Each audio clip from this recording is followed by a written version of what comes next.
Are you feeling stuck in your business though you've mastered your craft and are serving your clients well? The problem might be how you're building your business. Today, I want to talk to you about the mindset behind the Perceived Value series and how this mindset shift can reframe how your business grows and help you attract quality clients for your business. So let's dive in.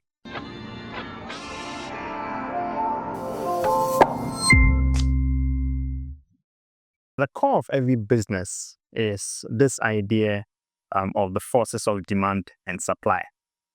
Now, there's always a relationship between these two. They interact. And for you as the founder or the business owner, if you have a poor understanding of this relationship and how it affects your business, then you end up building your business the wrong way, in the wrong direction.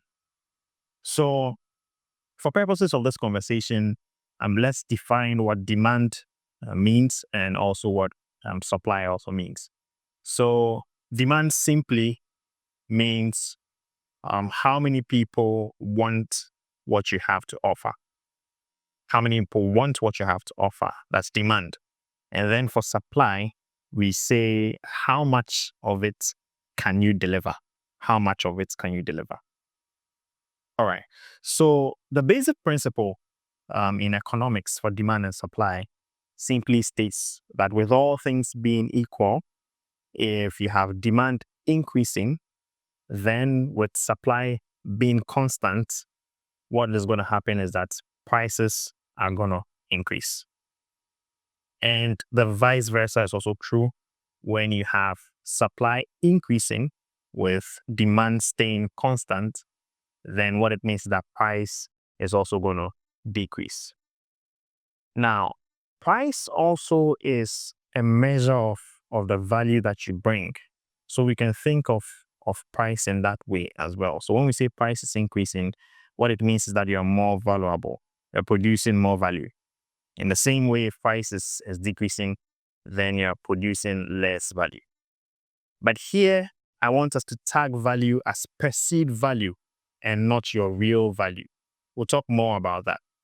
But just understanding basically what demand means and what supply means and the interaction that they have, especially to set price or how much price you can command, is super important. So because these two forces are the base of business or every business, in the same way, the departments of business also can be grouped into one of these two.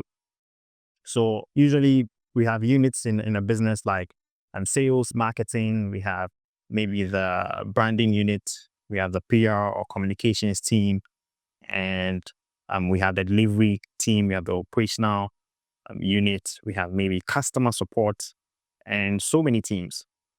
So now let's group these standard teams within a business under either demand and supply, just to draw the distinction clearly and understand in what way should we be building our business to have the principle of demand and supply work for us and not rather against us.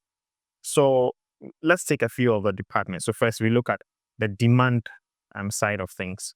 We can have the sales team under the demand side.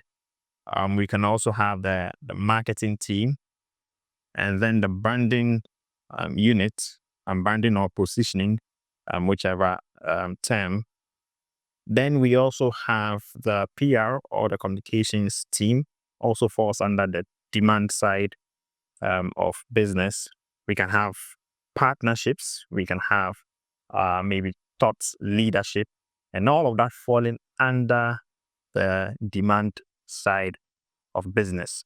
So it's all about what draws in new clients, new business, and all of this. Then for the supply side, we can look at teams or units in business like the delivery team. We can also talk about the operational unit or HR, because HR usually looks at the team and how satisfied they are. So it affects supply. And then we can look at onboarding, the onboarding unit as well, customer support, and so many teams like this. So with this, we get the distinction really clearly. There are a number of departments that are primarily involved in fulfilling whatever offer or promise that you're putting out there. And then there are other teams who are involved in bringing in clients who are interested in this offer or this promise. So, what is the problem then? Why do I say if you're feeling stuck in a business, then it probably means you're building your business in the wrong way? Well, just as we've looked at demand and supply and the forces and interactions between these two and how they set price in the market, as well as grouping all departments within business under either the demand side of things or the supply side of things.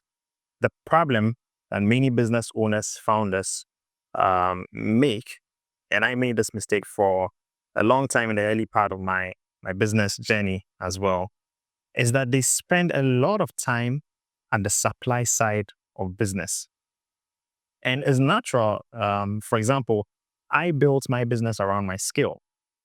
So I'll spend a lot of time delivering if I got just one client because I needed to satisfy that client really well. Also because I was the expert in the business.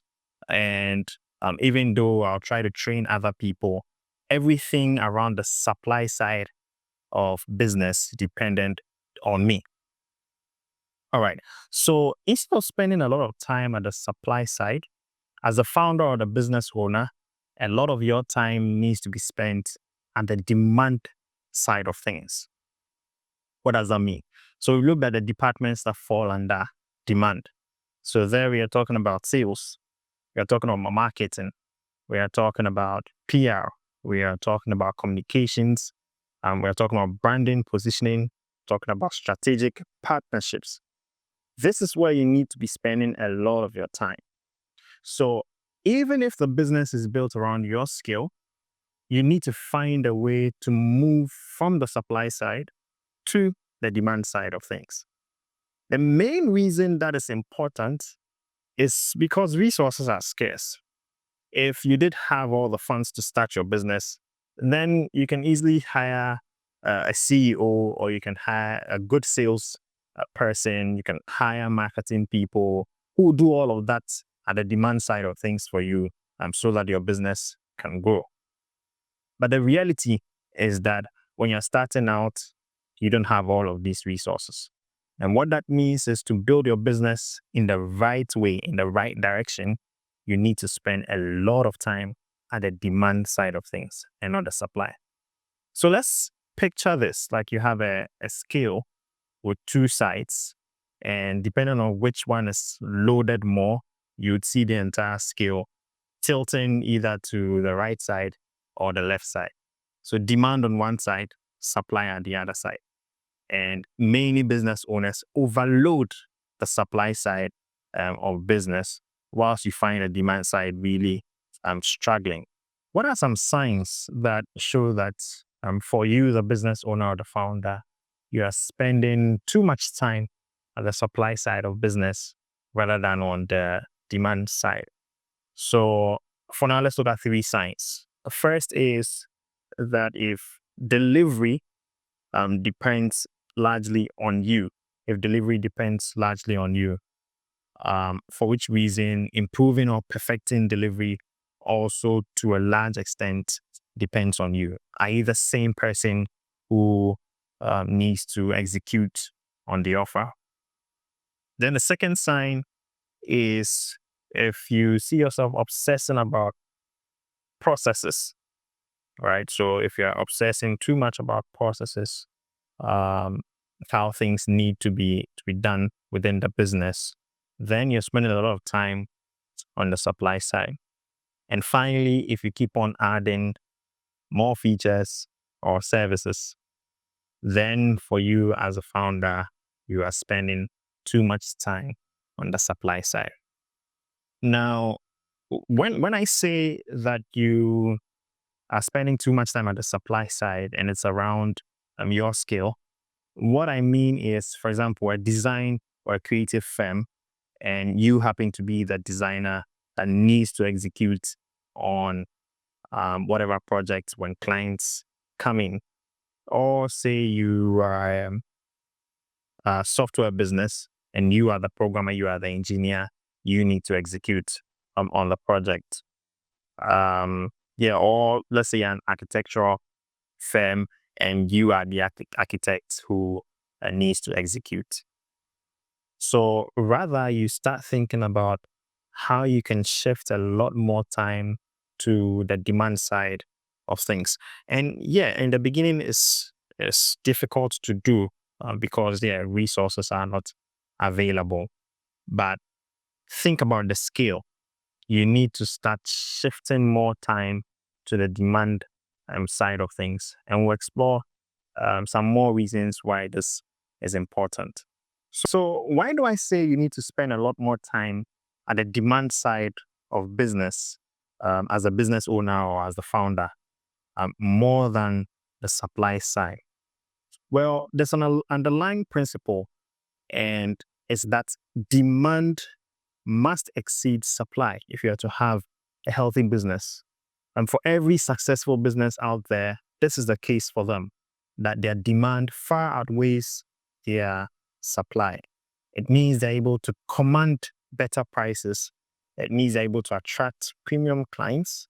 It also means they always have leads flowing through the business so that there's always more business to grow upon.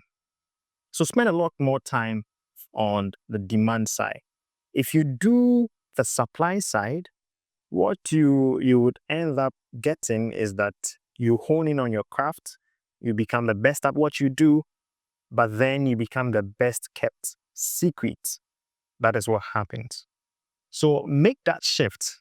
It's a mindset shift that every business owner or founder who wants to become successful, who wants to attract better clients for their business, must understand.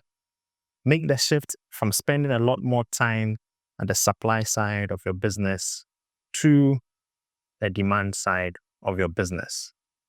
That means sales, more marketing, branding, partnerships, communication, and all of these things. Now, in the perceived value series, we map value or real value or actual value to the supply side of business, whilst we map perceived value to the demand side of business. And that is why we say when you increase your perceived value, is then that you're able to attract better clients for your business and command higher prices. All right. If you found this video helpful, make sure you give it a thumbs up, share with others also, and I'll see you in the next video within the Perceived Value series. Bye.